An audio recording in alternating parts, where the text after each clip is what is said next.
some of the guys have certainly found that spreading themselves between MMA and kickboxing is spreading themselves too thin, and they don't, train 100% for either one.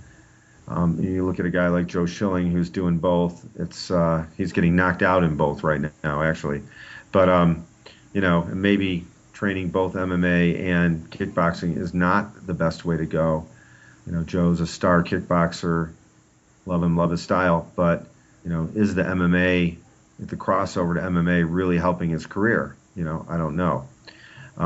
Same thing for Rico. What is the best step? But he's expressed an interest in it. He's done one MMA fight, and it's up to him to see where he takes it in the future.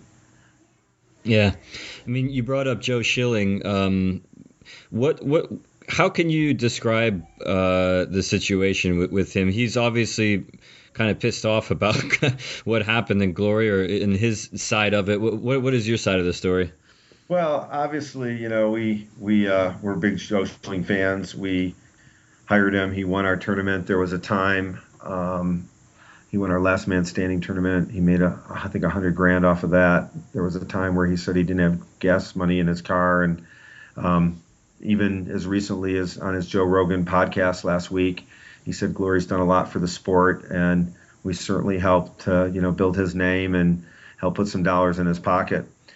Towards the end there, I really am not sure what's going on. We worked hard to keep him, fighting, and we paid him pretty well. And, there were definitely some things between our trying to personalize all his fighters and all of our fighters, and what he thought we were trying to do, like on the screen, showing where he had came from and where he was going. And, I don't think any of us felt good about that. And we changed it very quickly once he objected.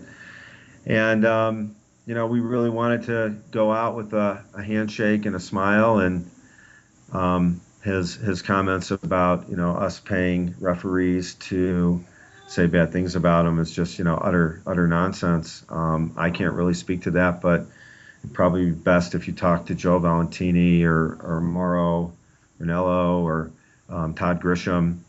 Those guys are professional journalists, and they just say what they say. And I can't speak for Joe, but I know that we certainly appreciated his time at Glory, and we want to wish him the best of luck wherever he goes and whatever he does. Yeah, I mean, I've been doing commentary for Fightbox for quite a while, and I've been to a number of different shows around the world, and I've never had a promoter or anybody come up to me and say, hey, look, this is what we need you to do. We need you to say this or say that, or make this guy look good, make this guy look bad. But, from his perspective, maybe he, heard what they were saying, and maybe he saw, these graphics or whatever that were putting a, particular perspective on things, and smelled a conspiracy or something like that from his, perspective. In our defense, those graphics were like right off his website. So you can take anything out of context, and, I understand where he's coming from.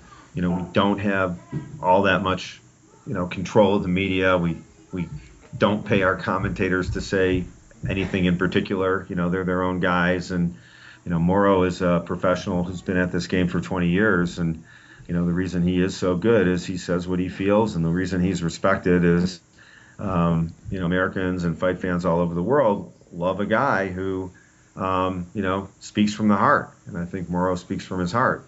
Yeah.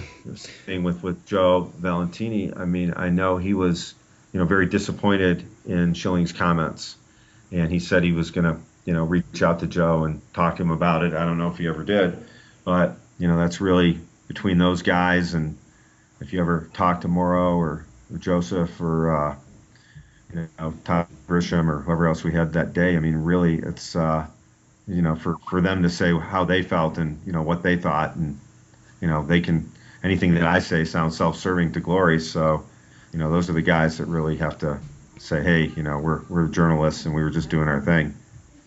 Yeah. And I mean, I've also heard, like, this is all about storytelling, and gaining interest and, building things. And I can see, like, even with like a guy like Zach Moicasa, they also point out a lot of crazy things about his life. He got hit by a car, he got stabbed, he got thrown off the top of a building, he went, skinny dipping in a volcano, all these different things.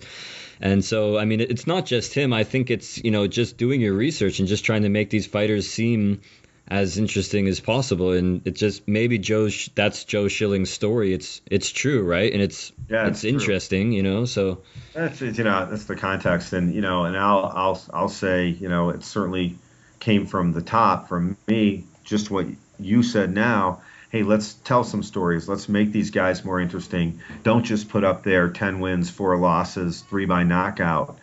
Talk about the school they went to, talk about where they came from, how they got to Mexico, from Mexico to America, what their, family does. He took karate at age 4 and fell in love with Chuck Norris, and then, has had knockouts. Just interesting tidbits. And, we had, what do we have? 30 fighters that day. So certainly no one went through, or at least I didn't go through and look at every fighter's, graphics. I think that, in fact, the producer sent me a couple and was like, hey, is this what you're looking for? And I was like, yeah, just interesting things about their lives, and in Joe's case, there were things right off his website, and they were things that, I thought, even when I saw it again with his criticism, sort of said, hey, look where he came from and look where he's gotten. You've got to respect this guy. You've got to admire this guy. And Joe Rogan, said the same thing on his podcast. It's like, hey, that's where he came from and look where he's gotten. He's a pretty special man,